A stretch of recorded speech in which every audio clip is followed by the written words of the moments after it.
Sesungguhnya khilafah yang terakhir itu di mana? Di Turki. Dan akan muncul khilafah kembali yang terakhir kalinya.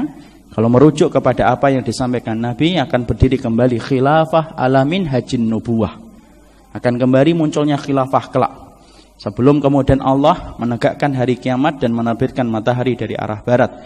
Janji dari Nabi, dan Nabi tidak pernah berdusta, dan orang yang dibenarkan omongannya adalah Rasul. Akan berdiri kembali khilafah alamin hajin nubuwah.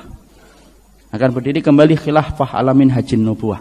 Membawa kedamaian, membawa keadilan, dan membawa akidah dan tauhid di atas muka bumi ini. Dan itu janji yang akan muncul kembali setelah jatuhnya khilafah yang terakhir 1924 pada bulan Maret di Turki. Makanya setelah kehidupan jatuhnya khilafah Utsmaniyah, kita ini sebagaimana anak ayam yang kehilangan induknya sampai kemudian tercerai-berai. Sampai akhirnya kita dipotong-potong jadi negara-negara kecil setelah pasca peperangan dunia kedua. Coba Bapak, dulu tidak ada itu Muslim Saudi, Muslim Mesir. Semuanya jadi satu khilafah.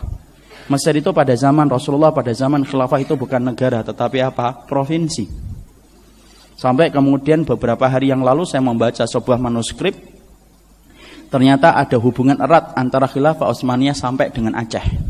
Dan itu menunjukkan betapa besarnya kekuatan khilafah. Dan sesungguhnya khilafah itulah perkara yang dikhawatirkan dan ditakuti oleh orang-orang kafir ketika kaum muslimin berkumpul dalam satu komando, yaitu komando khilafah yang menjalankan kitabullah dan sunnah.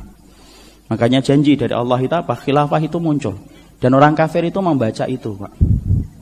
Makanya kalau kita perhatikan riset-riset yang dilakukan oleh orang kafir, yaitu adalah riset bagaimana dia selalu meneliti dan mengamati kondisi kaum muslimin ketika sudah mengarah kepada perkara itu. Makanya mereka berusaha untuk melambatkan, walaupun mereka itu tahu kemenangan Islam itu datang. Makanya hari ini kita dapatkan permusuhan. Tidak ada agama yang paling dimusuhi di atas muka bumi kecuali Islam. Tidak ada agama yang mendapatkan permusuhan paling besar di atas muka bumi kecuali adalah Islam.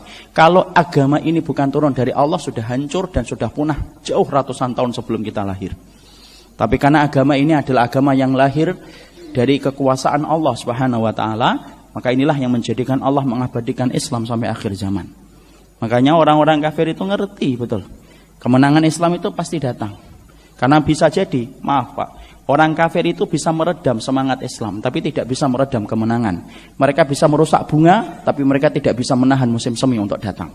Dan musim semi bagi kehidupan Islam adalah kemenangan bagi kaum muslimin. Jadi sesungguhnya khilafah yang terakhir itu di mana? Di Turki. Dan akan muncul khilafah kembali yang terakhir kalinya. Kalau merujuk kepada apa yang disampaikan Nabi, akan berdiri kembali khilafah alamin hajin nubuwah. Akan kembali munculnya khilafah.